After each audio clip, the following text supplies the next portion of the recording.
É um gosto estar convosco. Esta comunicação que vou fazer convosco nasceu há uns tempos lá em cima, quando nós fizemos uma formação para os professores de MRC, que na altura se viram abraços com aquela missão de irem para o primeiro ciclo. E verificámos que havia uma grande necessidade de olhar o primeiro ciclo, porque nunca tinha sido olhado. Mesmo ainda agora os estágios são feitos no segundo e terceiro ciclos e o primeiro ciclo não é assim muito olhado.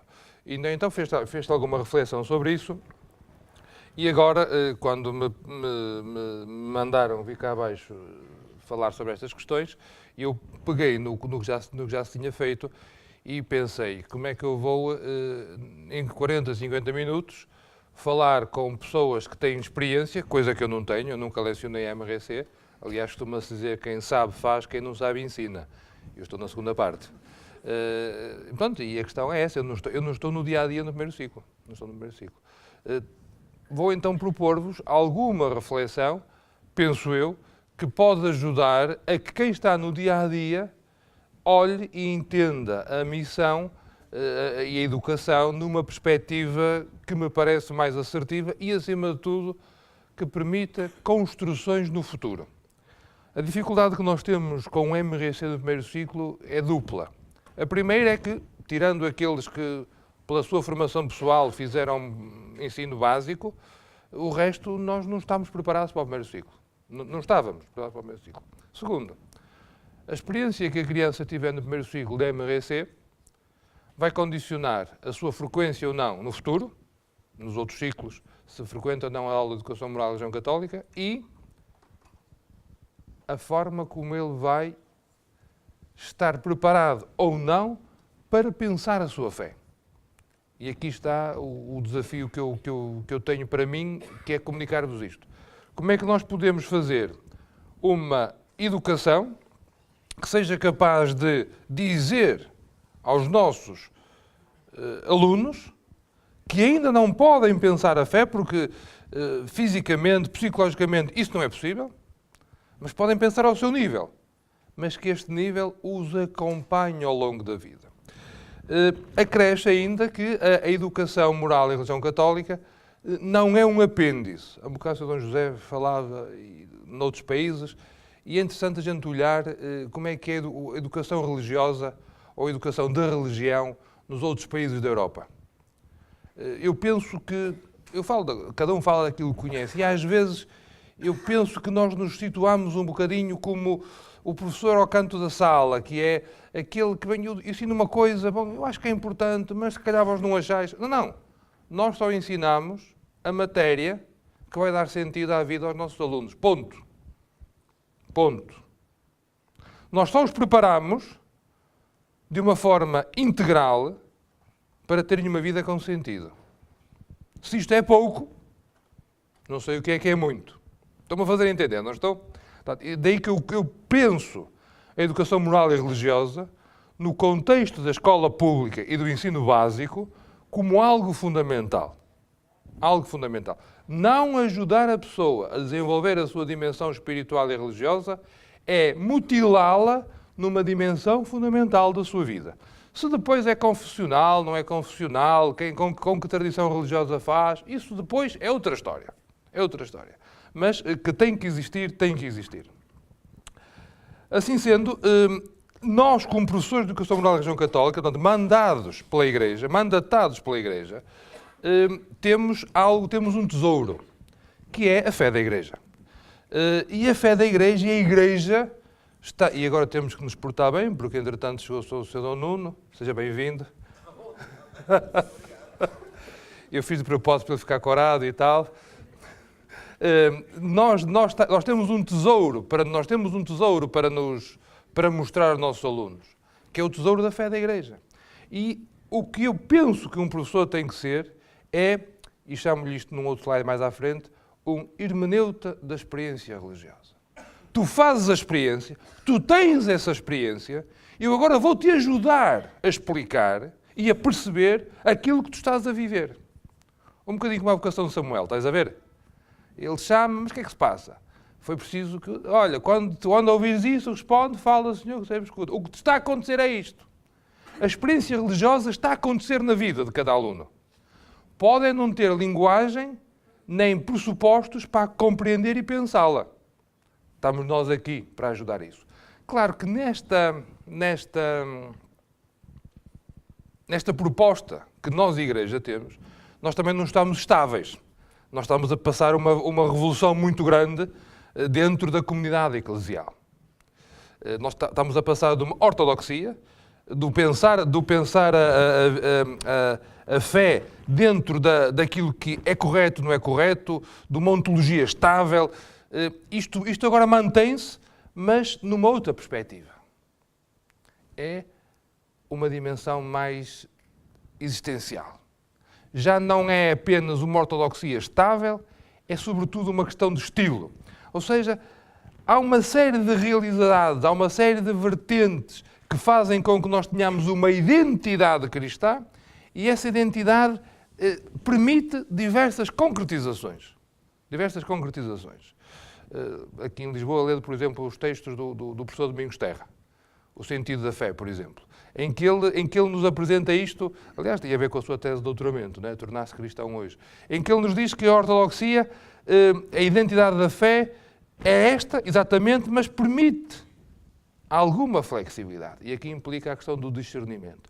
O que para nós, educadores da fé, é terrível, em termos desafiante. Porque quando a gente dizia é assim e não é assim, isto era fácil. Agora, educar para um estilo que para além da ortodoxia tem que se ter presente a ortopraxis, isso é altamente desafiante. E então temos que perceber que neste diálogo com a cultura, neste diálogo com o mundo, o que está diante de nós é um ser humano. Um ser humano que é mais homem e mulher na medida em que tem Cristo na sua vida. Cristo e o evento Cristo na nossa vida não nos mutila nem nos amesquinha, liberta-nos e planifica-nos.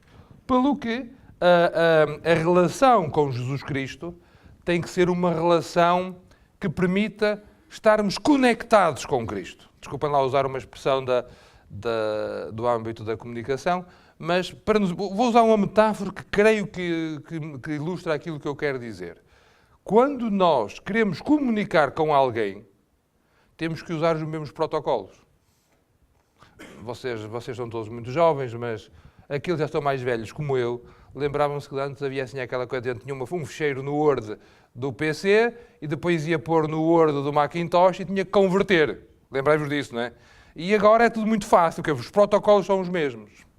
Eu penso que nós, na fé, ainda estamos nesta coisa de estamos no ambiente eclesial, temos uma coisa, depois temos que converter para o ambiente laico, chamemos assim, e as coisas laicas temos que as converter para o ambiente eclesial. E eu penso que temos que superar isto. Então temos que encontrar digamos assim, um protocolo que permita que estes dois âmbitos se juntem. E esse protocolo, no sentido comunicacional e computacional, é Jesus Cristo. O evento Cristo e a pessoa de Jesus Cristo é que é o único mediador que nos permite, de facto, esta harmonia e esta integração. E então temos uma ideia de pessoa, uma compreensão de pessoa, que permite conectar com Cristo e, por Cristo, conectar-se com a Trindade. E a pessoa, em Cristo, permite que a Trindade se conecte com o mundo. Que ideia de pessoa é que nós temos? Temos, então, uma pessoa ao estilo grego, que tenha os sentidos como faculdades inferiores, os 5 sentidos, e depois as faculdades superiores. A inteligência, a afetividade e a vontade. E é este conceito de ser humano que eu tenho como pressuposto. Quando se fala com o indivíduo, fala-se com o indivíduo que tem estas faculdades superiores. E a conversão e a hermenêutica da experiência religiosa tem que integrar estas faculdades. Porque se não integra estas faculdades, não é uma experiência vital. Não é uma experiência humana totalizante.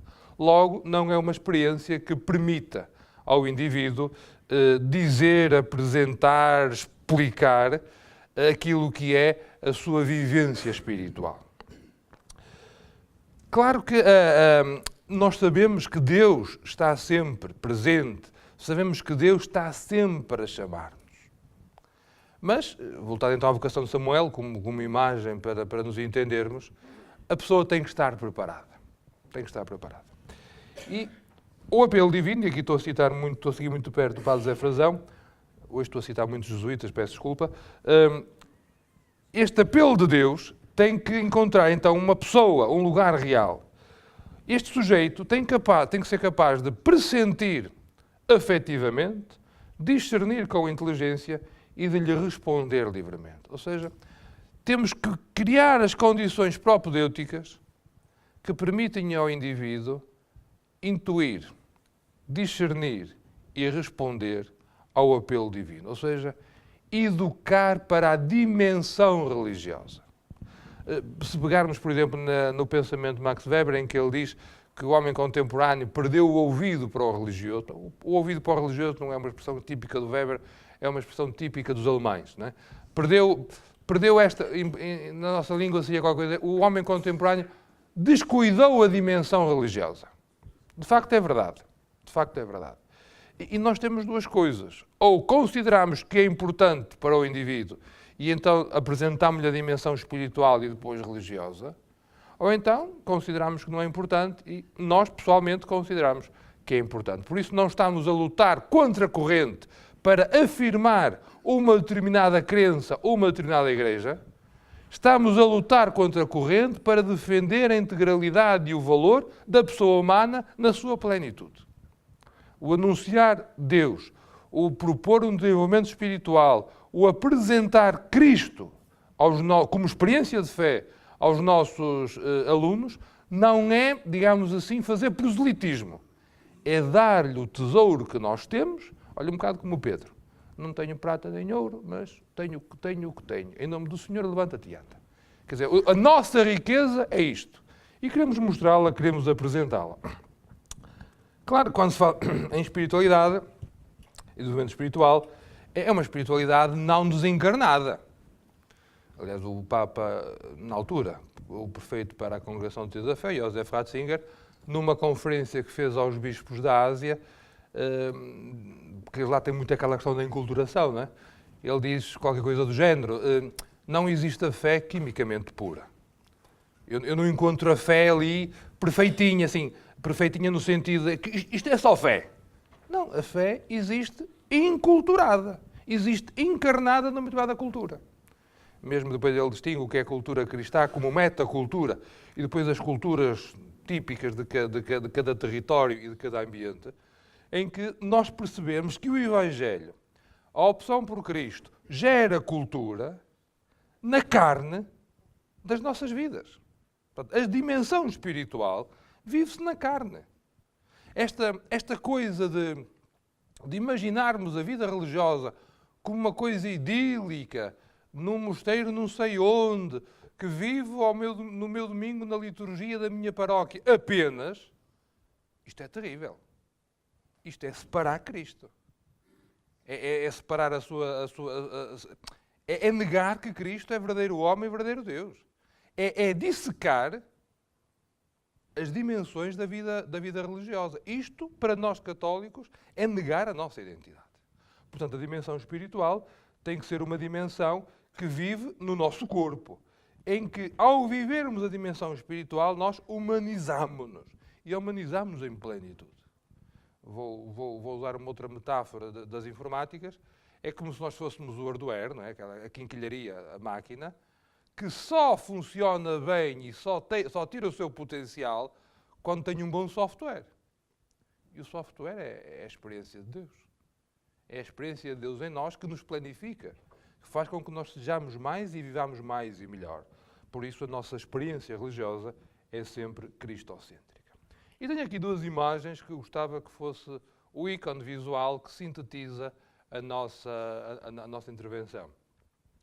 Temos do vosso lado esquerdo o homem vitruviano, portanto, do Vitrúvio, que depois Leonardo da Vinci, com o Renascimento, o homem perfeito, o homem nas proporções perfeitas, que se devia desenvolver o mais possível, o homem como centro do mundo, o homem que com a sua razão é capaz de conhecer, e daqui deriva a modernidade, é capaz de conhecer, de dominar e de... Ok, tudo isso, mas o nosso homem e o homem modelo é Cristo e Cristo na cruz. Ao estilo de Paulo. Eu não tenho esse, senão Cristo e Cristo crucificado. Quando digo Cristo crucificado, é o Cristo que é o evento Cristo, não é? Cristo que sofreu, morreu e ressuscitou. Portanto, nós olhamos para o Cristo crucificado e dizemos, mentira, ele já não está ali, ele ressuscitou. Não é? Mas está ali para nos recordar o amor que tem por cada um de nós. Portanto, quando eu falo do ser humano e o desenvolvimento do ser humano, tenho sempre detrás de mim, ou como pressuposto, a imagem de que, um bocado víamos na Gaudium et Spes, que o ser humano só atinge a sua plenitude quando se deixa comparar e ampliar por Jesus Cristo. Ampliar por Jesus Cristo. E então, já começamos então a ver que temos então as 5 dimensões da pessoa humana, que detrás deste gráfico de dispersão podemos sobrepor a imagem do homem vitruviano, não é? Então temos os 2 pés, no qual o ser humano se apoia, que é a sua dimensão física e a sua dimensão espiritual. O ser humano, como ser humano, é físico e espiritual. Ponto. Aqui podíamos pegar um bocadito na escola da Gestalt e no pentagrama de Ginzel, que é um bocado o desenvolvimento na área da psicanálise e da pedagogia, disto que eu vos estou agora a dizer. Portanto, a base é, nós somos seres físicos e espirituais. A espiritualidade e a dimensão espiritual do ser humano não é um acrescento. Não é um acrescento, faz parte da pessoa humana. E é nestas duas que nós nos apoiamos. E depois temos, no braço esquerdo, a dimensão afetiva, no braço direito, a dimensão volitiva, e em cima, a cabeça, está-se mesmo a ver, não é? É a inteligência. Na nossa educação, ao pensarmos em educação, nós se calhar, e aqui vemos a linha A, se calhar puxámos muito a inteligência, procurámos muito o desenvolvimento físico, os outros, quer a afetividade, quer a vontade, a espiritualidade, estão assim mais encolhidos, não é? Não são muito cuidados, O meu objetivo era que a gente pegasse e fosse caminhando do B para o C, que é, não interessa que seja muito desenvolvido, interessa que seja harmonioso. E na medida em que ele cresce harmoniosamente, ele vai crescendo na possibilidade de fazer, compreender e dizer a sua experiência religiosa. Fazer, compreender e dizer, que são as 3 dimensões importantes no contexto educativo. Para que isto seja possível, então temos que arranjar aqui uns eixos que nos permitam compreender. E aqui eu tenho que fazer um parêntese, que eu sei que cada um de vós gostava que eu explicasse como é que se faz com o Manuel. Aquele que está no 7º C, peço desculpa, no 3º C, que tem uma questão muito concreta, mas eu não conheço o Manuel. Vocês a conhecem. Eu reflito convosco e diante de vós de umas coisas que pode dar para o Manuel, para a Maria, para o António, para o Zé, e que, acima de tudo, conecta também com a minha própria experiência. Porque o grande tesouro que nós temos é a fé da Igreja. O canal para entregar esse tesouro aos nossos alunos é a nossa capacidade de lhes mostrar e de lhes dizer aquilo que nós estamos a desenvolver. Claro que, quando estamos então a fazer um desenvolvimento da criança e a propor-lhe o desenvolvimento, eu tenho então aqui estes 4 eixos. O desenvolvimento físico, que é fácil à partida. O desenvolvimento espiritual, ou da dimensão espiritual, aqui eu vou seguir um bocado o folder, ele era protestante, mas ajuda-nos a compreender estas coisas. O desenvolvimento cognitivo, o Piaget, que é muito importante, porque toda a gente estuda desde logo, mas ele foi estruturalista, portanto, criou aquela questão dos estádios, e isso ajuda-nos a pensar. Depois o desenvolvimento moral e termino, no fim, pelo desenvolvimento afetivo. E penso, e é o meu ponto, que é no desenvolvimento afetivo que nós podemos fazer a diferença. O desenvolvimento físico, sabemos como é que se faz, é pôr os miúdos a mexer-se, alimentação, motoricidade e tudo mais.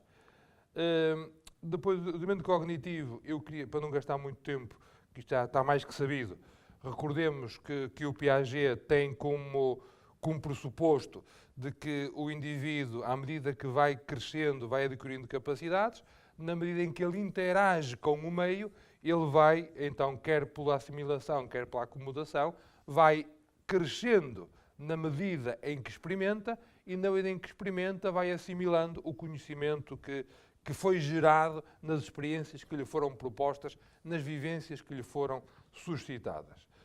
E então vai-se adaptando aos diversos problemas que lhe vão sendo colocados.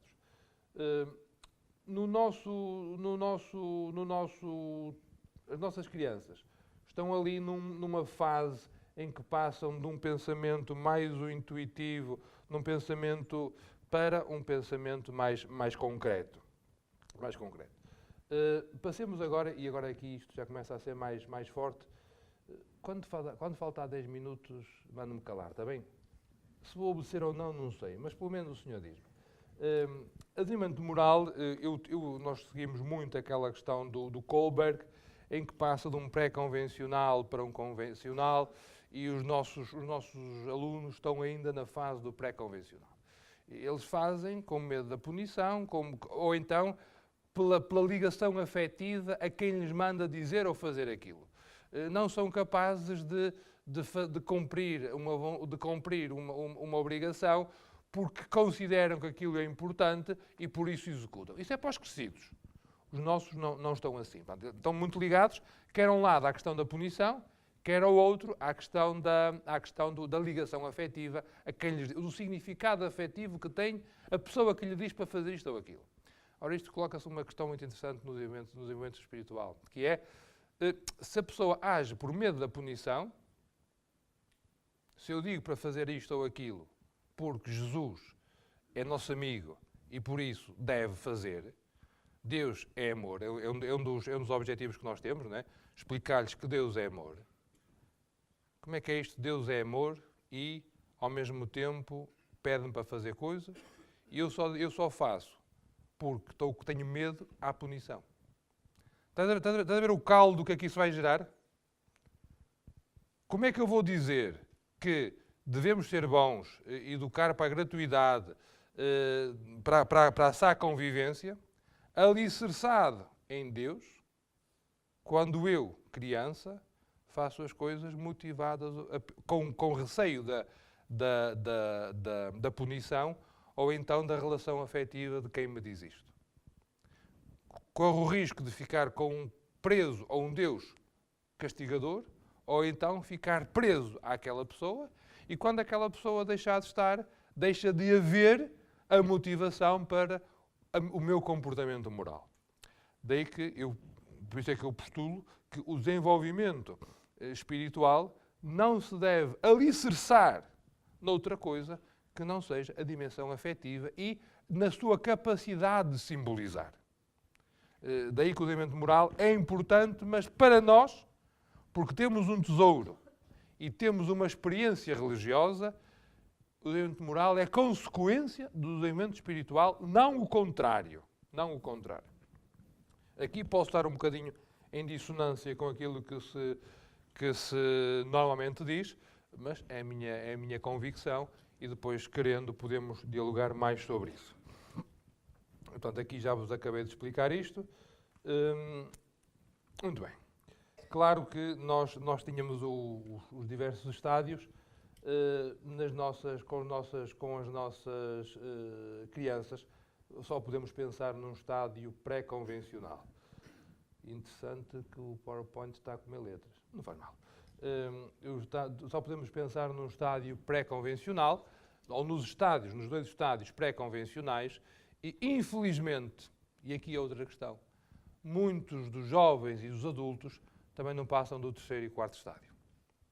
O que na hora de educar é complicadíssimo.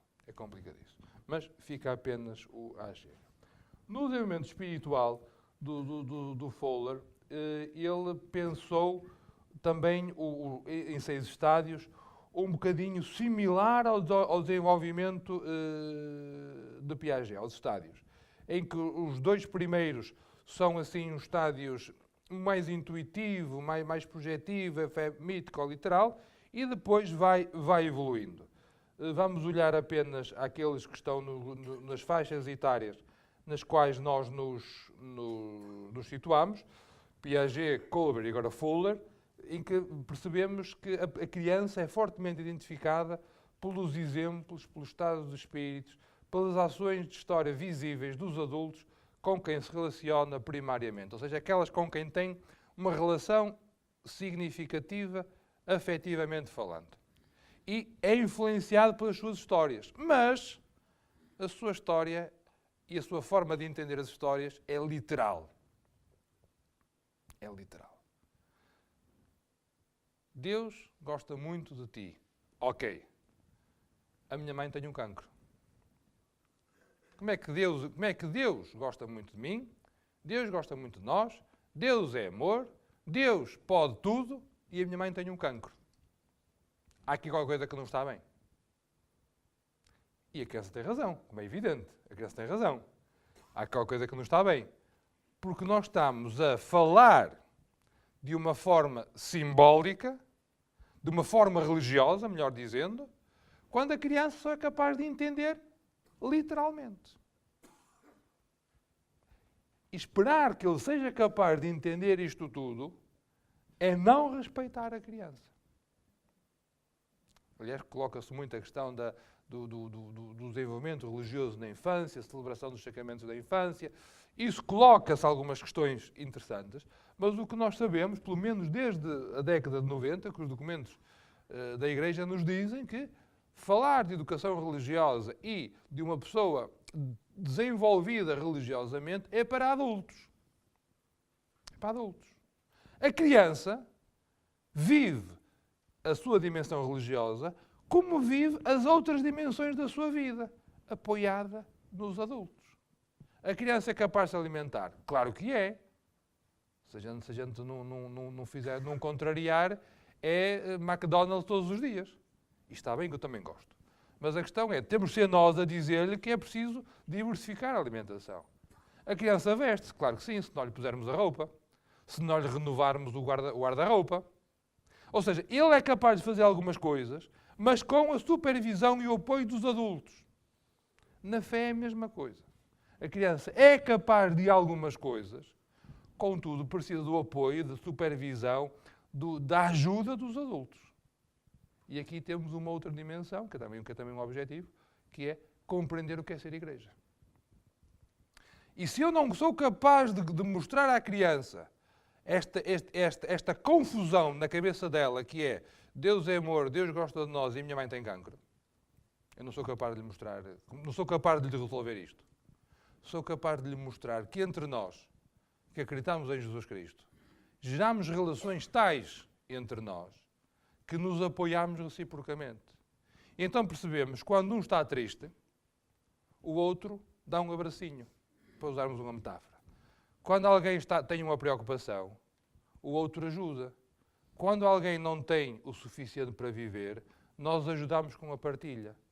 Então a criança não vai perceber porque é que Deus, que é amor e é amigo, não cura o cancro da mãe. Mas vai viver essa experiência amparada e acarinhada, e então vai criar condições para perceber que o Deus que é amor, mais tarde, claro está, não se contrapõe à sua não intromissão nas leis da natureza. No fundo, quando eu digo que na educação da infância, no primeiro ciclo, a educação moral da religião católica é sobretudo propedêutica, criar condições para que a pessoa se vá desenvolvendo e que vá crescendo. Mas a questão das imagens e a questão da simbologia é importantíssima, mas é muitíssimo literal. Muitíssimo literal. E a relação com Deus é uma relação muito ao estilo do ser humano. Pensa Deus como pensa a sua relação com as pessoas. Com as outras pessoas, claro está, com as pessoas humanas. e pensa esta relação, pensando-a, desculpem a redundância de tanto pensar, entendendo-a como quem pode faz, quem é forte manda, quem não pode não faz, quem não é forte obedece. E esta relação tem que ser desmontada. E esta relação desmonta-se, a meu ver, por propostas narrativas. E aqui está, se calhar sou eu que já estou fora deste meio, mas não consigo pensar de outra forma. Eu não encontro outro recurso tão bom para o desenvolvimento da pessoa nestas idades que não seja a narrativa. Nestas idades e nas outras, mas pensando nesta, que é a questão da narrativa. Contando-lhe histórias.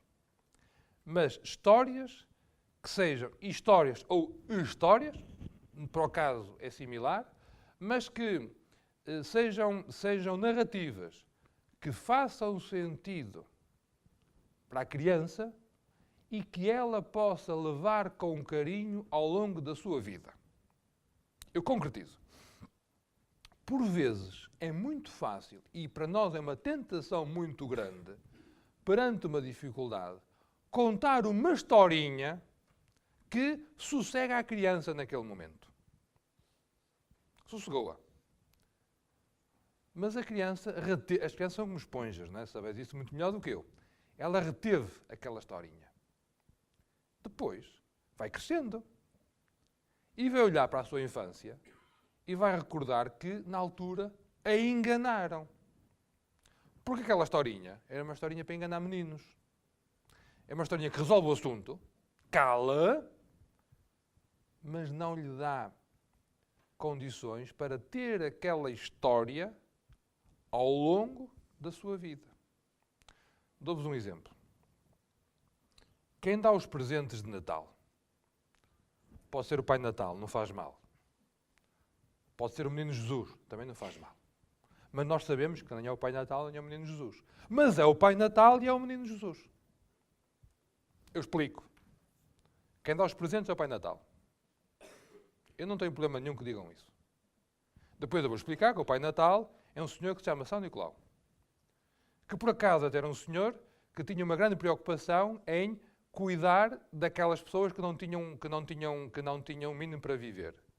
Que até procurava que as meninas tivessem o dote para casar. Partilhava o dinheiro com elas.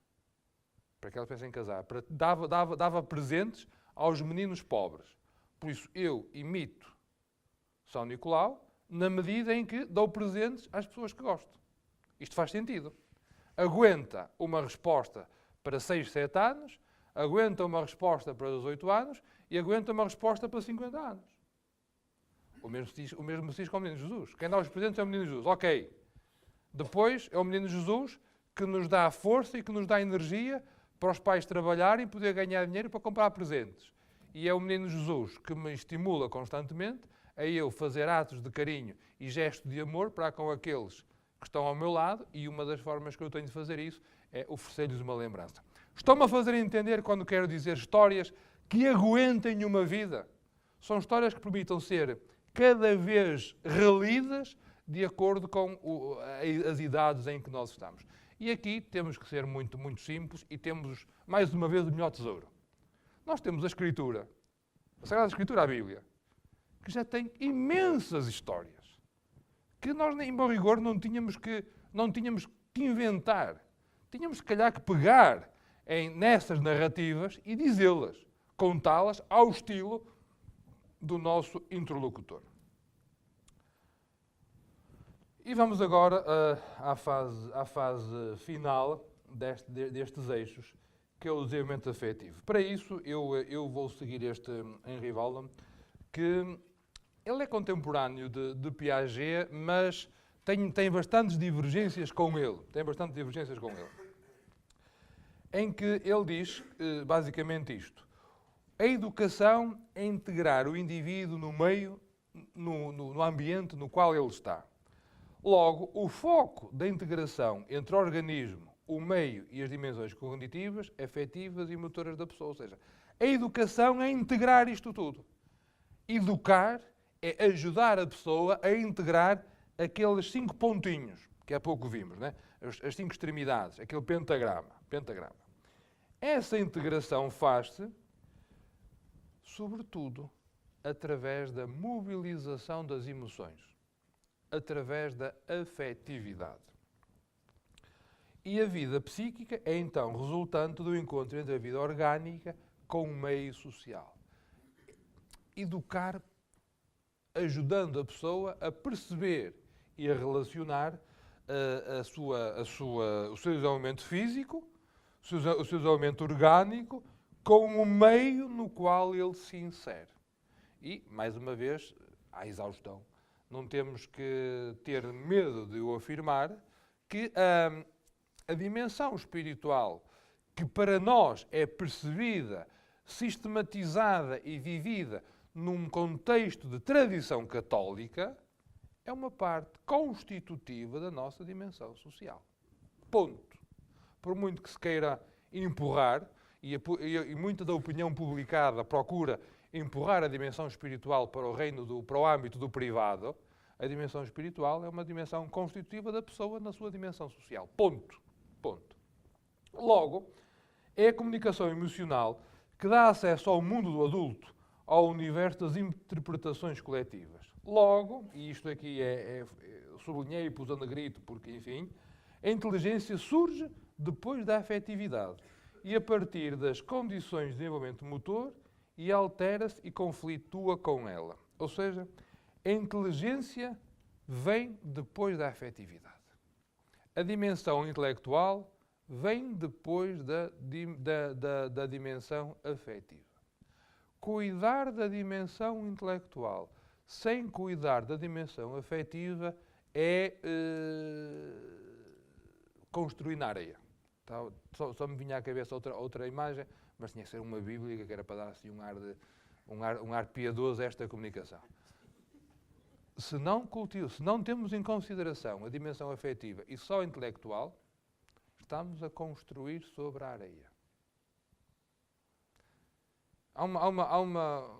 Todos vós trabalhaste isso muito bem, há uma expressão da Dei Verbum que a mim me faz luz agora neste momento, que é, a certa altura diz isto: ao Deus que se revela é devido ao obséquio da inteligência e da vontade. Quer dizer, inteligência e vontade, quer dizer, como é que eu vou acreditar cegamente e vou fazer aquilo que me dizem? Isto assim, há um contrassenso muito grande, não há? Mas se eu gosto, se eu tenho uma relação afetivamente falando positiva com Deus, aquilo que Ele me diz, eu acredito, aquilo que Ele me pede para fazer, eu faço. Pensai, por exemplo, nas pessoas que são afetivamente significativas para nós. Os nossos pais, os nossos irmãos, os nossos cônjuges, o que eles nos dizem, nós acreditamos. Porquê? Porque antes temos uma relação afetiva boa. Aquilo que eles nos dizem para fazer, nós fazemos com alegria. Ou pensem por exemplo, nos sacrifícios que os pais fazem por causa dos filhos. E dizem que não custa. Porquê? Porque há uma relação afetiva boa. Com isto penso que justifiquei a afirmação, que é a dimensão afetiva é a base, é o pressuposto necessário para nós depois podermos falar do resto. Porque a fé é sobretudo relação. Se nós não cultivarmos a relação, se nós não considerarmos a dimensão afetiva, tudo o resto está a ser construído sobre a areia. E dentro da dimensão afetiva, caracteriza-se muito, ou destaca-se muito, a função simbólica, a capacidade de simbolizar. E aqui é que vem o tal discernimento para apresentarmos histórias que sejam capazes de acompanhar a pessoa ao longo da vida. A função simbólica, sabemos, distinguir entre símbolo e sinal, vamos ver, só um parêntese. Um sinal é aquilo que nós convencionamos, não é? Convencionamos que quando aparecer, sei lá, um círculo azul com uma seta branca, só podemos ir em frente, não podemos virar de lado. Convencionamos que era assim. Por isso, quando nós vamos tirar a habilitação legal para conduzir, a primeira coisa que nos põe a fazer é aprender código. que é os sinais e as regras. E os sinais são convencionais. Imaginai que mudava-se por decreto-lei, quando aparecer um sinal vermelho, uma roda azul com uma seta branca, em vez de ser obrigatório seguir em frente, temos que passar para a velocidade seguinte. Custava-nos mudar, mas mudávamos, convencionou-se. O símbolo é outra coisa.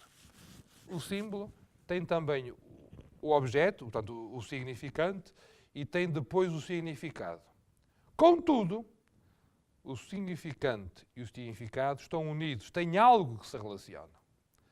E o símbolo é aquilo que nos permite passar do material para o imaterial. É pelo pensamento simbólico que nós somos capazes de passar do aqui para o transcendental. É pelo pensamento simbólico que nós somos capazes de pensar o facto religioso. É pelo pensamento simbólico que nós somos capazes de pensar a fé e de dizer as coisas que estão para além da nossa materialidade. Daí que a melhor linguagem da fé é a linguagem poética. E como é que se educa para esta função simbólica? Através da narrativa, em que eu vou pegando no significante, nos objetos, e vou dizendo e propondo significados que transcendem a sua materialidade. O exemplo mais acabado que eu conheço, que eu gostava de vos apresentar, é, por exemplo, a oração da bênção da água do batismo. Quando forem a um batismo, a próxima vez, e que a água não esteja benzida, estejam atentos àquilo que o celebrante faz da bênção da água. Em que ele, perante a água, que é o significante, ele apresenta uma série de significados que a água tem. É vida, é morte, é passar. E diz como? Narrando partes da história da salvação onde a água aparece. Então, o símbolo religioso é de tal maneira forte porque é o mesmo significado com diversos significantes. Ou seja, diversos objetos que apontam para o mesmo significado.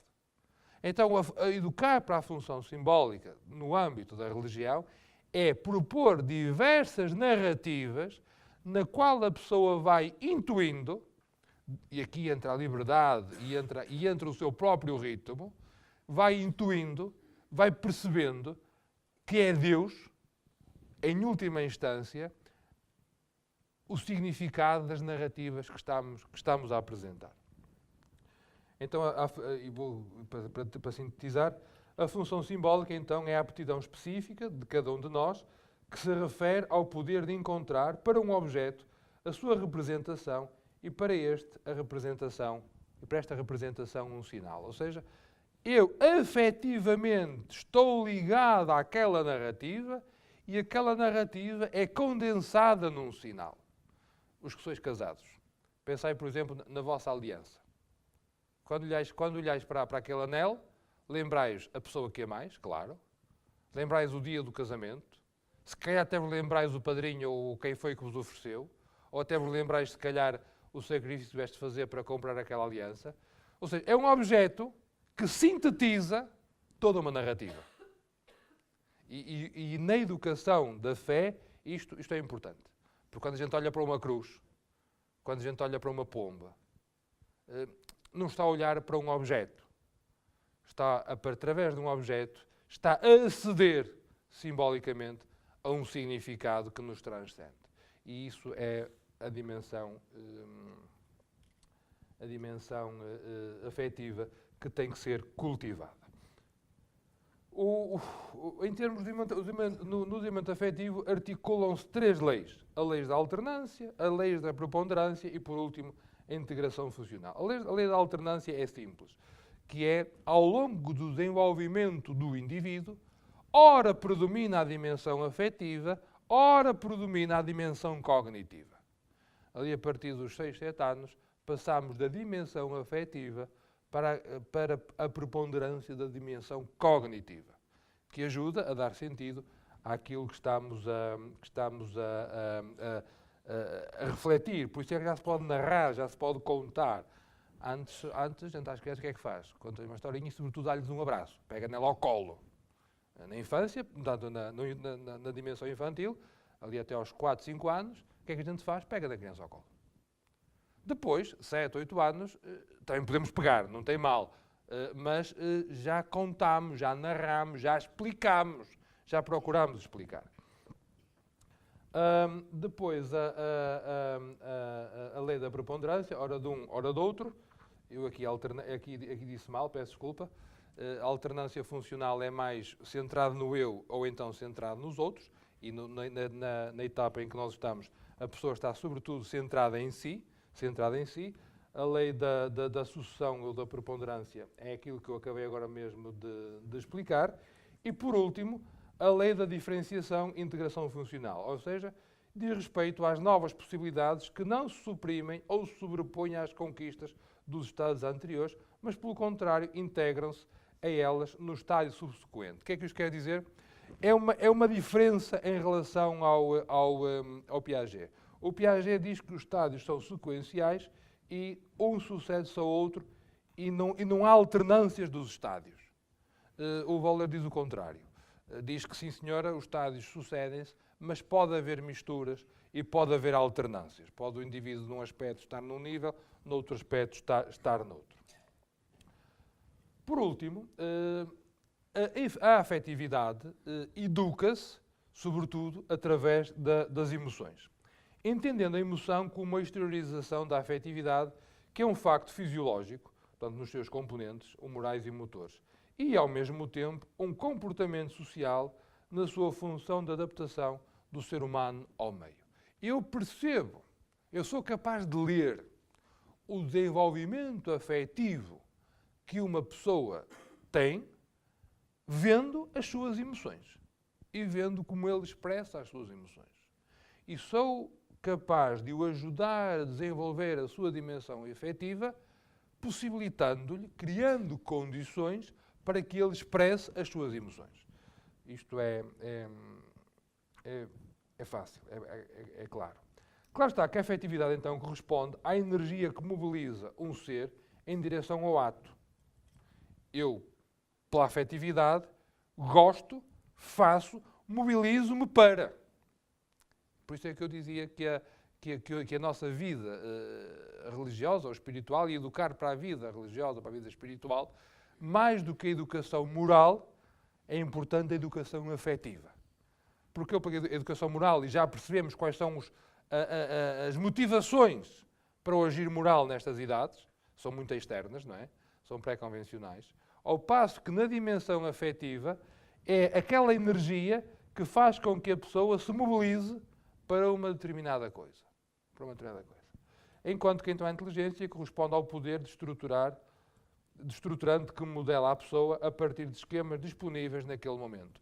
Não é fazer por fazer, mas é fazer, mobilizar-se para, sabendo dar respostas ou dar razões daquilo que a pessoa faz.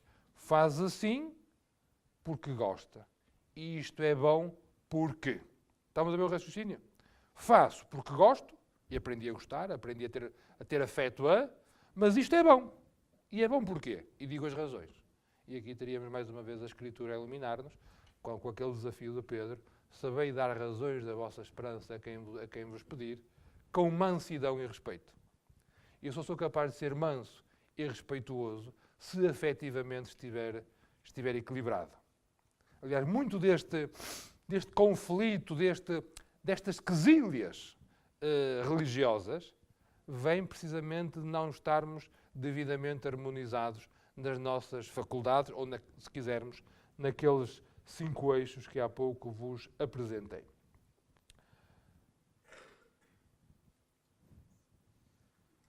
A partir dos 7 anos, então, a criança vive, ao mesmo tempo, sentimentos e situações de cooperação, exclusão e rivalidade. Aquela passagem para o primeiro ciclo não é fácil. E então caberá ao professor intervir propondo atividades que privilegiem trabalhos em grupo e atitudes de cooperação em relação aos trabalhos individuais, uma vez que nessa época podem acirrar-se rivalidades em detrimento da solidariedade. Isto é o que, pegando naquela imagem da esquerda do Vitrúvio, nós dizemos apenas humanamente falando. Se queremos propor este desenvolvimento humano numa matriz de cultura religiosa, fazer a síntese da cultura a partir de uma matriz cristã, então dizemos isto e temperamos estes desafios a partir da proposta do que é ser igreja.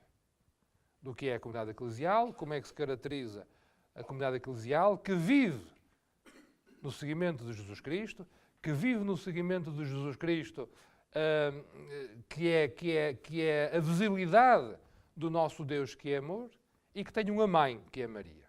Também é um dos objetivos, é um dos conteúdos, peço desculpa, do primeiro ciclo. Apresentar Maria como mãe de Jesus. E que, isto aqui ninguém nos ouve, não é? Eu não sei como é que é aqui em baixo, mas por os lados onde eu ando, Maria é apresentada de uma forma muito desequilibrada. É assim, é apresentada da forma assim um bocado, quase como uma semideusa. Estás a ver? Quase como uma semideusa. Quando Maria é uma mulher, membro da humanidade como nós, na qual a graça realizou plenamente aquilo que Deus quer oferecer à humanidade. Então Maria, apresentada como uma mulher, como as nossas mães, na qual Deus trabalhou e ela se deixou trabalhar, portanto, o que é Caritomene da Ave Maria, que rezamos todos os dias, do que Deus trabalhou e ela deixou-se trabalhar, então é muito ilustrativo daquilo que pode ser o desenvolvimento afetivo e educação religiosa. E aqui, mais uma vez, e permiti este parêntese, mais uma vez se percebe que a educação da infância, sobretudo do primeiro ciclo, que aparentemente pode parecer fácil, é seguramente das etapas mais difíceis para um educador. Às vezes até se pensa, aquele não tem muito jeito, vai para o primeiro ciclo. Aquele já é um bom professor e tal, então vai ali para o secundário. Eu penso o contrário. No primeiro ciclo é que é difícil. No primeiro ciclo é que nós temos que ter um grande saber fazer para fazer bem feito. Porque nos outros, eles reclamam connosco, quando aquilo está a ser uma seca, eles começam a portar-se menos bem, começam a dizer-nos à exaustão que estamos mal. No primeiro ciclo, não. São muito passivos, não é? E basta a gente falar com um tom de voz mais que tal, ou então levar uma qualquer graça, que já passamos os 45 minutos em paz e sossego. Contudo, aquelas esponjas foram absorvendo e aquilo que foi ficando depois pode dar um produto fantástico na vida daqueles homens e mulheres que vão ser amanhã, como pode também dar aversões terríveis. Então, nesta idade, é um momento propício para preparar a criança para a etapa seguinte, que é a adolescência, em que ele vai cortar com tudo, mas vamos-lhe dar as experiências afetivas significativas e fortes que vão permitir que ele vá desenvolvendo no futuro, não apenas fisicamente harmonioso, mas harmonioso tendo como modelo Cristo e Cristo crucificado. Muito bem. Quanto tempo tenho?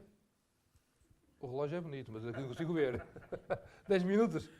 Obrigado. Isto tudo que eu vos falei, eu trabalho sobretudo a partir... Trabalho a partir da teologia prática, que é aquela área onde eu me movo. E isto que eu vos disse tem mais algumas fundamentações. A primeira é aquilo que hoje nós temos que ter presente, que é a identidade narrativa, não é? A minha identidade não vem daquilo que eu sei, vem do adequar a narração da minha vida à narração da história de Deus, e na medida em que as duas narrativas se intercruzam, eu tenho uma identidade crente, é daqui que vem a nossa identidade crente, e eu torno-me crente na medida em que me narram a história de Deus, e essa história de Deus, a certa altura, é a minha história, e quando é a minha história e eu narro a minha história como uma história de Deus em mim, a minha história é uma história crente. Aqui tínhamos todo o pensamento de Paul Ricoeur que nos ajuda muito. Recordais, ele trabalha muito, trabalhou esta questão, como é que sem uma ontologia se mantém uma identidade. E ele responde com a questão das narrativas, em que o personagem é ele, ao longo das diversas narrativas, porque se mantém uma identidade pessoal. Isto assim, mais que telegraficamente. Só que a identidade que nos interessa, então, é uma identidade eclesial. E agora vamos passar 3 slides onde eu queria sublinhar 3 palavras em cada um deles. 3, é fácil. A identidade da Igreja, diz-nos a Dei Verbum 8, é o seguinte: o que foi transmitido pelos apóstolos, portanto, a tal fé, abrange tudo quanto contribui para a vida santa do povo de Deus e para o aumento da sua fé. Assim, a Igreja, na sua doutrina, vida e culto, perpetua e transmite a todas as gerações tudo aquilo que é e tudo quanto acredita. Ou seja, a Igreja diz-se, a Igreja mostra quem é, quando professa a doutrina, quando vive a vida cristã e quando presta o culto cristão. Doutrina, vida e culto. Diz a Rica não é uma senhora com muito dinheiro, é ritual de iniciação cristã de adultos. Diz que depois de ser batizado, o adulto, a comunidade, juntamente com os recém-batizados, os neófitos, aprofunda mais os mistérios pascais. Procura traduzi-lo cada vez mais na vida pela meditação do Evangelho, pela participação da Eucaristia e pelo exercício da caridade. Se a Igreja se diz na doutrina, vida e culto, o indivíduo percebe aquilo que a Igreja é pela meditação do Evangelho, doutrina, pela participação na Eucaristia, culto, e pelo exercício da caridade, vida cristã.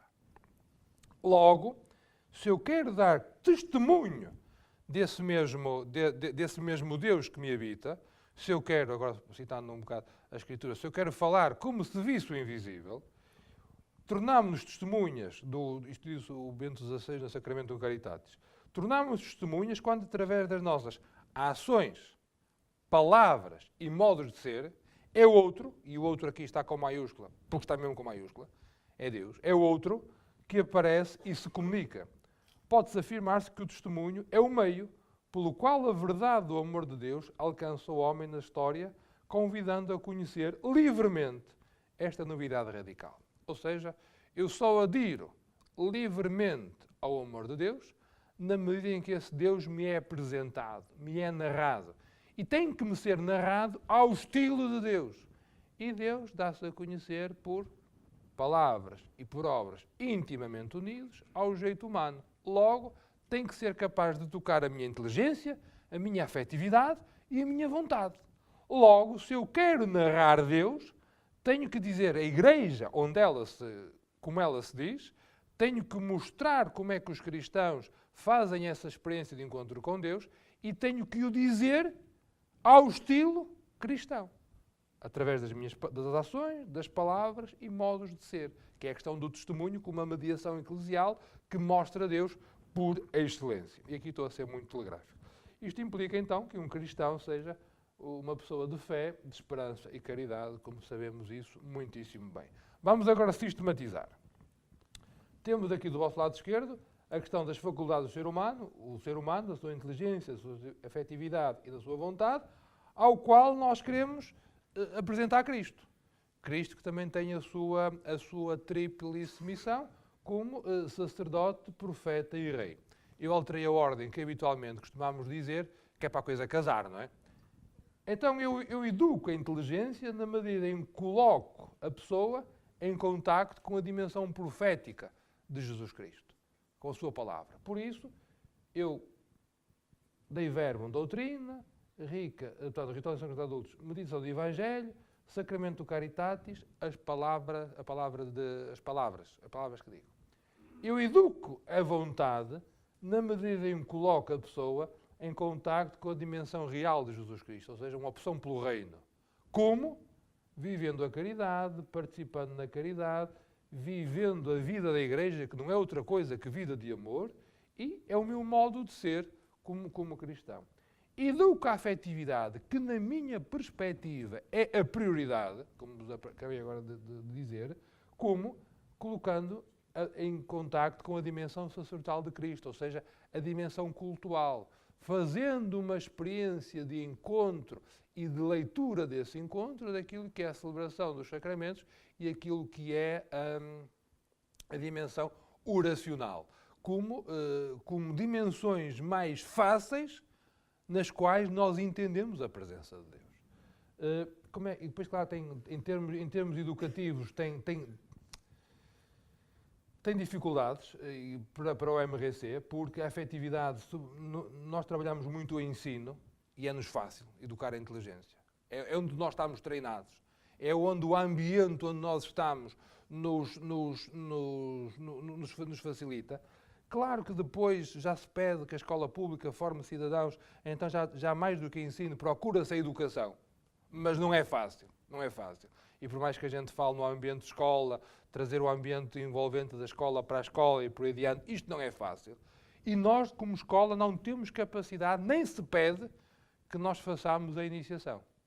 Mas é só por via da iniciação que nós somos capazes de educar a dimensão afetiva. Logo, nós não educamos a dimensão afetiva, mas reconhecemos, recordamos, sublinhamos a dimensão afetiva que a pessoa tem.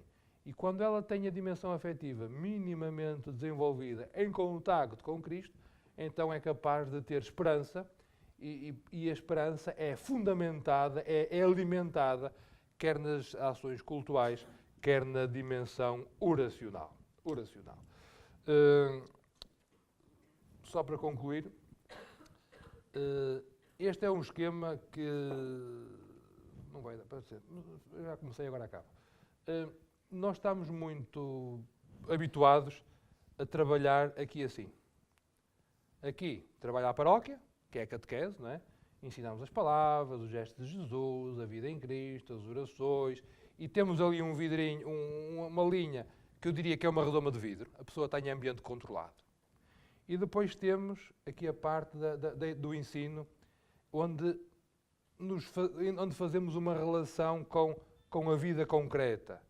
O importante seria, e aqui é que é o desafio da hermenêutica, é eu fazer esta ligação em contacto, em lendo, conectando aquilo que é o ensino com a sua autonomia, com os seus objetivos próprios, mas que tenha também convergências com aquilo que é a experiência cristã daqueles que são cristãos nas suas comunidades. E as conexões que eu vos propus são capazes de o fazer. Porque se o fizerem, nós então somos capazes de promover a enculturação. Isto não está a ver. Eu estou aqui a apontar, mas aí não se vê. Peço desculpa. Eu aqui a pensar que estava a fazer e nada. No canto inferior direito, tem ali um triângulozinho que é a enculturação, depois tem 3 retângulos. Inteligência, afetividade e vontade. Eu só gero cultura cristã na medida em que estas 3 faculdades estão harmonizadas.